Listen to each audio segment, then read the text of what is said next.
नमस्कार मित्रों, आपका स्वागत है न्यूराइज क्लासेस पर। आशा करते हैं आप सभी लोग अच्छे होंगे।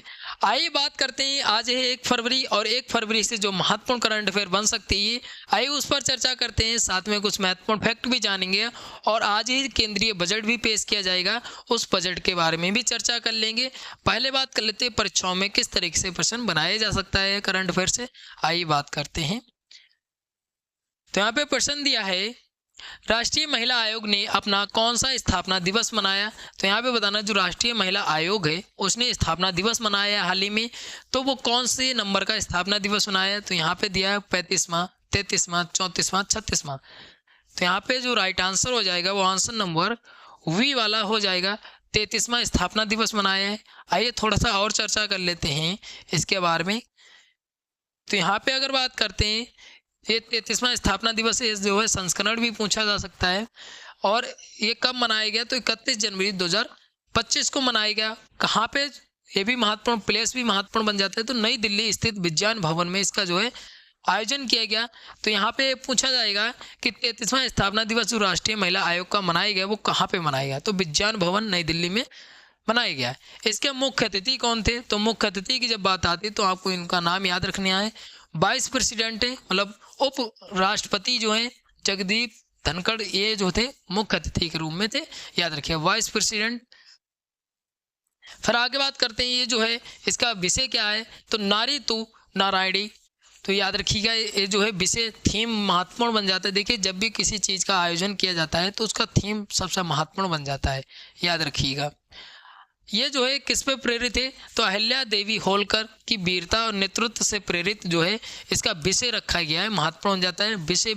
ये आप अंडरलाइन कर लीजिएगा, नारी तू नारायणी, ये याद रखिएगा। अब यहाँ पे आगे बात करते हैं, इस कार्यक्रम में ही जो है चार महिला कैसी, तो पैरा एथलीट्स, 4 महिलाओं को जो है सम्मानित भी किया गया है, याद रखिए। ये भी पूछा जा सकता है कि कितनी महिलाओं को जो है इसमें सम्मानित किया गया है, कितने खिलाड़ियों को, तो पैरा एथलीट हैं 4 महिलाएं, उनको जो है सम्मानित किया गया है इस कार्यक्रम में। और अगर बात करते हैं इसमें जो है अध्यक्ष जो हैं किसकी, तो राष्ट्रीय महिला आयोग की, जो हाल ही में नियुक्त की गई थी, विजया राहटकर। तो इनको जो है इन्होंने अपनी एक पुस्तक विमोचन किया है, किसका, तो पुस्तक का क्या नाम है, तो कर्मयोगिनी वीरांगना, ये पुस्तक है, इसका जो है विमोचन किया है, तो याद रखिएगा। अब यहाँ पे इतनी चीज़ें। अब वर्तमान में अगर पूछ लिया जाए राष्ट्रीय महिला आयोग के अध्यक्ष कौन है, तो विजया राहटकर हैं, याद रखिएगा। अगर बात करते हैं इसके स्टैटिक की, तो इसके गठन हुआ था राष्ट्रीय महिला आयोग का, वो 31 जनवरी 1992 में गठन होता है। तब से जो है प्रतिवर्ष इसका जो है मनाया जाता है स्थापना दिवस। और इस बार अगर बात करते हैं जो पहली अध्यक्ष कौन थी, तो सुश्री जयंती पटनायक थी। और वर्तमान में पूछी जा सकती हैं, तो वर्तमान में विजया राहटकर हैं। इतनी चीज़ें आपको राष्ट्रीय महिला आयोग के बारे में याद रखनी है। आइए आगे बात करते हैं। फिर यहाँ पे अगला प्रश्न दिया है, सीआरपीएफ के नए महानिदेशक के रूप में किसने पदभार संभाला है। तो यहाँ पे बताना है नए सीआरपीएफ के महानिदेशक कौन बने हैं, और इन्होंने जो है 31 जनवरी 2025 को पदभार संभाला है। तो यहाँ पे ऑप्शन दिए, एडमिरल दिनेश के Tripathi, general Upendra Dwivedi, air marshal Amarpreet Singh, Gyanendra Pratap Singh. तो इसका जो राइट आंसर हो जाएगा वो आंसर नंबर डी वाला सही हो जाएगा। ज्ञानेंद्र प्रताप सिंह जो हैं सीआरपीएफ के नए महानिदेशक के रूप में इन्होंने पदभार संभाला है। इनकी नियुक्ति जो हुई थी वो 18 जनवरी 2025 में होती है, लेकिन पदभार जो संभाला है वो कब संभाला है, तो 31 जनवरी 2025 को संभाला है। अब दूसरी बात ये महत्वपूर्ण हो जाए, इन्होंने स्थान किसका लिया है।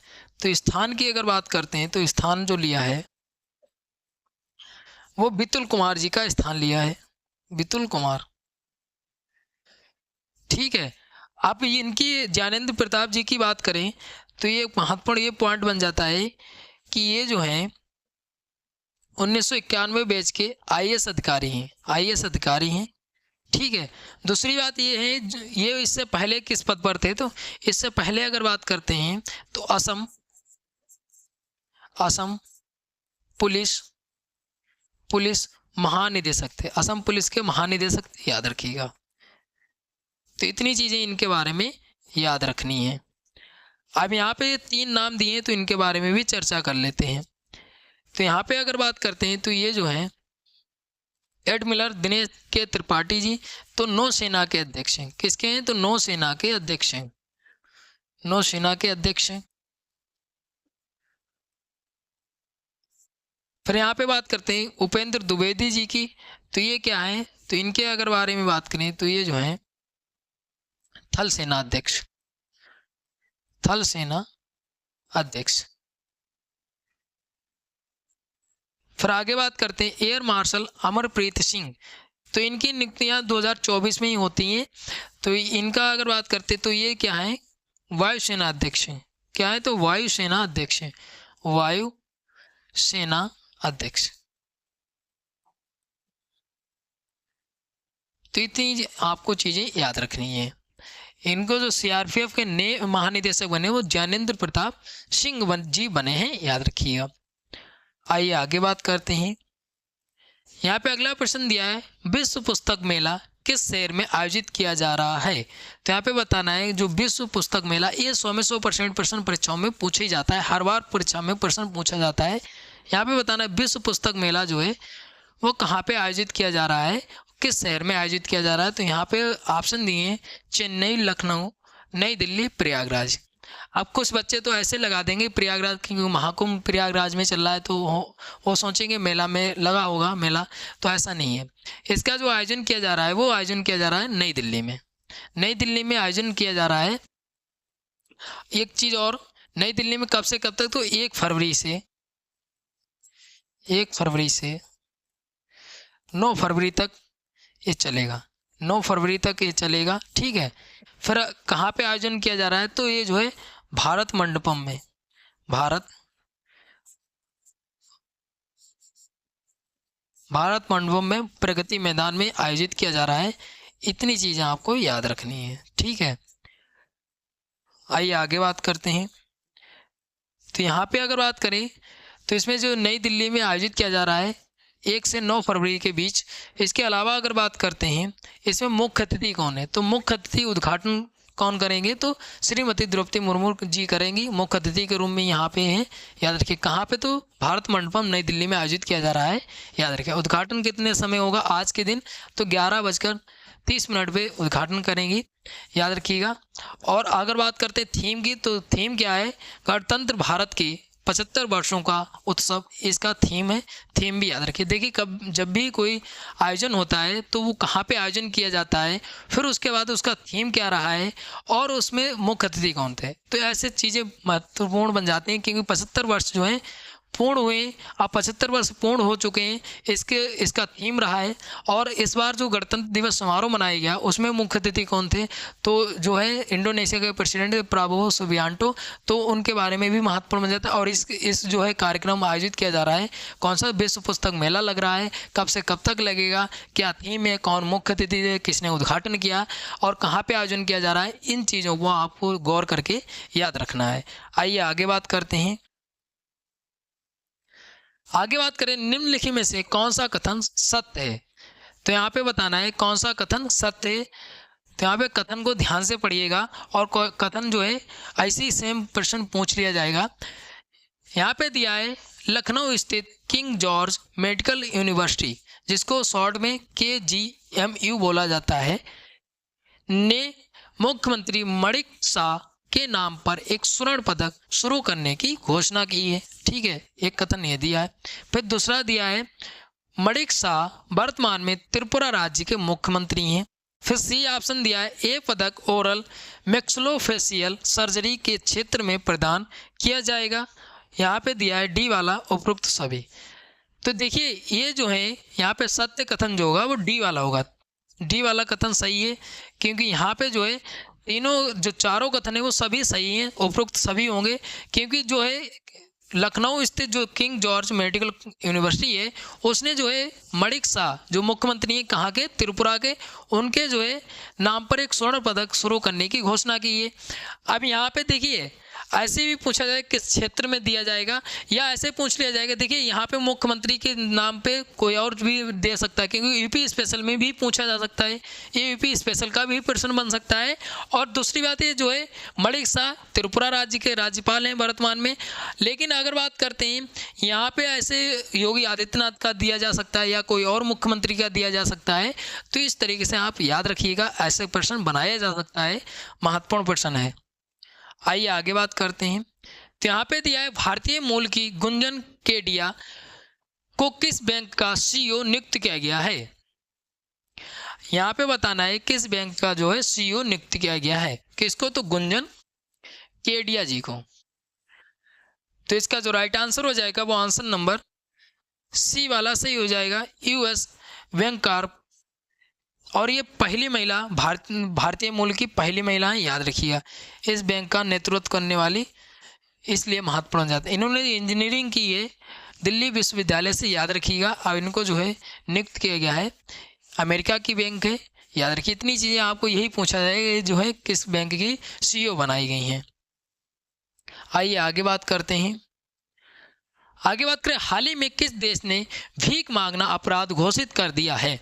तो यहाँ पे बात करते हैं ऐसा कौन सा देश है जिसने हाल ही में जो है भीख मांगना अपराध घोषित कर दिया है। यहाँ पे दिया है भारत, पाकिस्तान, अफगानिस्तान, बांग्लादेश। तो यहाँ पे बताना है किस देश ने घोषित कर दिया है। तो ये जो है इसका राइट आंसर हो जाएगा वो आंसर नंबर वी वाला सही हो जाएगा, पाकिस्तान ने घोषित कर दिया है। अब यहाँ पे जो है एक क्यों उसको मजबूरी करना पड़ा, तो ये जो है यहाँ पे बताया गया है कि इराक, जैसे इराक जो देश है, इराक है, मलेशिया है और भी अन्य जो देश हैं, यहाँ पे जो पाकिस्तान के लोग जाते हैं, मतलब काम करने जाते हैं, तो वहाँ पे इन देशों ने शिकायत की है कि वहाँ पे जो लोग भीख मांगने लगते हैं, कहाँ के जो पाकिस्तान के लोग हैं काम करने के बहाने जाते हैं और वहाँ पे भीख मांगते हैं। जैसे सऊदी अरब हो गया, जो हज करने जाते हैं वहाँ पे वो भीख मांगने लगते हैं। तो यहाँ पे ऐसे जो है शिकायतें मिली हैं पाकिस्तान को, तो इसलिए जो पाकिस्तान की सरकार है उसने कह दिया कि इसको अपराध घोषित कर दिया है। और कौन से, तो ये जो है मानव तस्करी संशोधन विधेयक है, विधेयक 2024 की धारा 3 के तहत जो है इसको जो है प्रस्ताव पारित कर दिया है, याद रखिएगा। तो यहाँ पे ये भी पूछा जा सकता है और किस सरकार ने किया है, तो पाकिस्तान की सरकार ने किया है। आपको कमेंट करके बताना है कि पाकिस्तान के जो है प्रधानमंत्री कौन है वर्तमान में, आपको कमेंट करके बताना है। आइए आगे बात करते हैं। यहाँ पे अगला प्रश्न दिया है, ग्रुप कैप्टन शुभांशु शुक्ला को किस निजी अंतरिक्ष मिशन के लिए पायलट के रूप में चुना गया है। तो किसको चुना गया, पहले तो यही पूछा जा सकता है। तो शुभांशु शुक्ला जी को चुना गया है और निजी अंतरिक्ष मिशन के तहत पायलट के रूप में चुना गया है। तो इसका बात करते हैं, तो ये जो है कौन सा मिशन है, X4 इसका मिशन है, इसका फुल नाम है एक्सियोम मिशन 4 इसका नाम है। ऑप्शन नंबर जो होगा वी वाला सही हो जाएगा, वी वाला ऑप्शन सही हो जाएगा। आइए आगे बात करते हैं इस मिशन के बारे में। आगे बात करें, इनको जो है चुना गया है X4 मिशन के लिए। इसके अलावा बात करें, नासा ने जो है 30 जनवरी 2025 को ये जो है बताया है घोषणा करके कि इनको चुना गया है। ठीक है, ये बताया है नासा ने बताया है। अब यहाँ पे बात करते हैं, तो ये पहले भारतीय अंतरिक्ष यात्री बन गए हैं, याद रखिएगा। इस यात्रा के लिए अंतर्राष्ट्रीय अंतरिक्ष एजेंसी की यात्रा करने वाले जो हैं पहले भारतीय अंतरिक्ष यात्री बन गए। इनका नाम याद रखिए, नाम ही पूछा जा सकता है और ये मिशन पूछा जा सकता है। बस 2 ही चीज़ें आपको याद रखनी है, और किसने घोषणा की है तो ये भी महत्वपूर्ण बन जाता है। इतनी चीज़ें आपको याद रखना है। आइए आगे बात करते हैं। इससे पहले अगर बात करते हैं, जो राकेश शर्मा जी थे, जो राकेश शर्मा, वो आपको कमेंट करके बताना है कि ये जो है कौन सी अंतरिक्ष एजेंसी के द्वारा गए थे अंतरिक्ष यात्री बनके, आपको कमेंट करके बताना है। आइए आगे बात करते हैं। अगला प्रश्न है, हाल ही में हथकरघा सम्मेलन मंथन का उद्घाटन किसने किया। तो यहाँ पे 4 ऑप्शन दिए, तो इसका जो राइट आंसर हो जाएगा वो आंसर नंबर सी वाला हो जाएगा, गिरिराज सिंह ने किया है।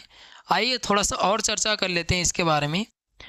तो इसके बारे में अगर चर्चा करें तो ये जो है किसने, तो ये जो है केंद्रीय कपड़ा मंत्री गिरिराज सिंह जी, इन्होंने उद्घाटन कहाँ पे किया है, तो नई दिल्ली में जनपद स्थित डॉक्टर अंबेडकर अंतर्राष्ट्रीय केंद्र में इसका जो है आयोजन किया गया, और इसका आयोजन किया गया वहीं पे इन्होंने उद्घाटन किया। अब ये स्थान भी महत्वपूर्ण बन जाता है। देखिए जब भी कोई चीज़ आयोजन किया जाता है तो उसका जो है उद्घाटन किसने किया, मुख्य अतिथि कौन रहे, और इसके बाद जो है कहाँ पे आयोजन किया गया, ये भी महत्वपूर्ण बन जाता है। देखिए यही मुख्य अतिथि होंगे और मुख्य अतिथि से ही उद्घाटन कराया जाता है, याद रखिएगा।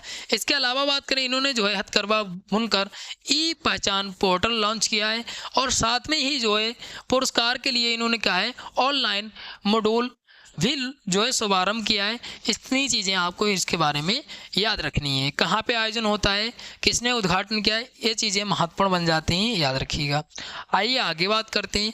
आगे दिया है ब्रिक्स युवा परिषद उद्यमिता कार्य समूह की बैठक की अध्यक्षता कौन करेगा। तो यहाँ पे बताना है कौन करेगा, किसकी अध्यक्षता, तो ब्रिक्स युवा परिषद उद्यमिता की जो है अध्यक्षता कौन करेगा। तो यहाँ पे चीन दिया है, दक्षिण अफ्रीका दिया है, भारत और रूस दिया है। तो यहाँ पे अगर बात करते हैं तो ये तो है ब्रिक्स के जो है देश, जो समूह है उसके देश सदस्य हैं, लेकिन यहाँ पे अध्यक्षता पूछी कौन करेगा, तो अपना भारत करेगा। ऑप्शन नंबर जो होगा वो सी वाला सही हो जाएगा, ऑप्शन नंबर सी वाला सही हो जाएगा। वैसे ब्रिक्स के जो है सदस्य देश हैं। अब बात करते हैं तो ब्रिक्स में अब टोटल कितने सदस्य देश हो गए हैं, तो ब्रिक्स में जो है इंडोनेशिया भी शामिल हो गया। अब टोटल जो हो गए वो 10 देश सदस्य हो गए, 10 देश सदस्य हो गए। इतनी चीज़ें आपको याद रखनी है। आइए आगे बात करते हैं। अगर आपने ब्रिक्स के बारे में वीडियो नहीं देखी है तो आप चैनल पे जाके देख सकते हैं, मैंने विस्तार से उसमें समझाया है। यहाँ पे अगर बात करते हैं भारत सरकार का युवा कार्यक्रम और खेल मंत्रालय का युवा मामला विभाग जो है, यही जो है क्या करेगा, आयोजन करेगा, अध्यक्षता करेगा। कब से कब तक, तो ये जो है 3 से 7 मार्च 2025 तक जो है ये बैठक का आयोजन किया जाएगा। कहाँ पे आयोजन किया जाएगा, किसके माध्यम से किया जाएगा, तो ये महत्वपूर्ण हो जाता है। खेल मंत्रालय का युवा मामले विभाग है, उसके द्वारा ये जो है आयोजन किया जाएगा, ये जो है आयोजन करेगा। उसके अलावा बात करें इसकी थीम क्या रहेगी, तो थीम रहेगी सतत विकास के लिए युवा उद्यमिता, इसकी थीम रहेगी। ये थीम भी महत्वपूर्ण बन जाती है। और जो ब्रिक्स के देश हैं उसमें लगभग जो 45 युवा इसमें भाग लेंगे। तो यहाँ पे भी महत्वपूर्ण बन जाता है। देखिए सम्मेलन का थीम क्या रहेगा, और इसके बाद जो है कौन सा विभाग जो आयोजन करेगा, और कब से कब तक आयोजन किया जाएगा, और जो है ब्रिक्स के देश जो हैं, जितने भी देश हैं उसमें जो है कितने युवा भाग लेंगे, तो 45 लगभग युवा भाग लेंगे। इतनी चीज़ें आपको इसके बारे में भी याद रखनी है। आइए आगे बात करते हैं। आप ब्रिक्स के बारे में वीडियो देख लीजिएगा, उसमें मैंने विस्तार से चर्चा किया है। अगला प्रश्न दिया, हाल ही में किस राज्य ने नियंत्रित भांग की खेती के लिए एक पायलट अध्ययन को मंजूरी दी। तो यहाँ पे बताना है किसने दी है। तो यहाँ पे असम दिया है, हिमाचल प्रदेश दिया है, राजस्थान दिया है, मध्य प्रदेश दिया है। तो ये जो है हिमाचल प्रदेश ने दी, ऑप्शन नंबर जो होगा वी वाला सही हो जाएगा, हिमाचल प्रदेश ने दी है। तो यहाँ पे ये इसलिए मंजूरी दी है क्योंकि इसमें औषधीय गुण ढूंढने के लिए, अध्ययन करने के लिए जो है मंजूरी दे दी है हिमाचल प्रदेश ने, याद रखिएगा। आइए आगे बात करते हैं। अब देखिए आज जो है 1 फरवरी को बजट पेश किया जाएगा। अब बजट पेश किया जाएगा तो बजट के बारे में बात कर लेते हैं। तो यहाँ पे लोकसभा में पहली बात तो कहाँ बजट पेश किया जाता है, तो लोकसभा में बजट पेश किया जाता है। इतनी चीज़ याद रखिएगा। बजट कौन पेश करता है, तो वित्त मंत्री पेश करते हैं, ठीक है, वित्त मंत्री पेश करते हैं। अब यहाँ पे इस बार बजट जो है 2025 और 26 का जो बजट है वो कौन पेश करेगा, तो 2026 का बजट जो है तो ये जो है कौन, निर्मला सीतारमन जो है पेश करेंगी।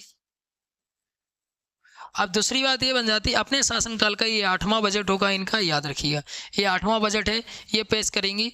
और ये भारत की पहली महिला ऐसी बनेंगी लगातार 8वां बजट पेश करने वाली बन गई हैं। और दूसरी बात अगर बात करें सबसे ज़्यादा बजट जो है मोरारजी देसाई जी ने पेश किया था, मोरारजी देसाई जी ने पेश किया था। अब यहाँ पे जो है 10 बार बजट पेश किया था, लेकिन लगातार नहीं पेश किए थे, याद रखिएगा।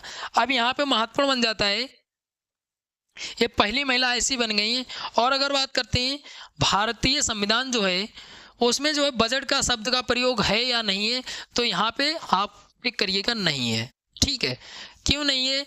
यहाँ पे जो है बताया गया वार्षिक, भारतीय संविधान में जो उल्लेख किया गया है वो किस रूप में किया गया? वार्षिक वित्तीय विवरण का उल्लेख किया गया है, विवरण का उल्लेख किया गया है। और कौन से अनुच्छेद में किया गया है? तो ये अनुच्छेद पूछा जा सकता है, तो अनुच्छेद 112 में किया गया है। याद रखिए, वार्षिक वित्तीय विवरण का उल्लेख मिलता है। इतनी चीज़ें आपको इसके बारे में भी याद रखनी है। तो ये जो है बजट के बारे में। अब यहाँ पे जो है ये प्रश्न अभी इलाहाबाद हाईकोर्ट का पेपर हुआ था, उसमें पूछा गया था पेपरलेस बजट जो है वो कब पेश किया गया था पहली बार? तो 2021-22 का जो है बजट पेश किया गया, तो 2021-22 का बजट पेश किया गया था। तो आपको इतनी बजट के बारे में जो है जानकारी हो गई। अब जो है बजट आज पेश किया जा रहा है, आपको शाम में इसकी वीडियो मिलेगी बजट के बारे में संपूर्ण। तो यहाँ पे आशा करते हैं आपको वीडियो अच्छी लगी होगी। अच्छी लगी तो लाइक शेयर कमेंट करिए। अगर कोई डाउट बचता है तो आप कमेंट करके पूछ सकते हैं, और आप चैनल को भी सब्सक्राइब कर लीजिए ताकि आपको जो है डेली की करंट अफेयर मिल सके। महत्वपूर्ण जो प्रश्न बन सकते हैं वो आपको डेली के, और जो महत्वपूर्ण फैक्ट बन सकते हैं स्टैटिक के, वो भी यहाँ पे चर्चा किया जाता है। तो इसलिए आप चैनल को भी सब्सक्राइब कर लीजिए ताकि आपकी तैयारी जो है वो बेहतर हो सके। मिलते हैं अगली वीडियो में, तब तक के लिए धन्यवाद।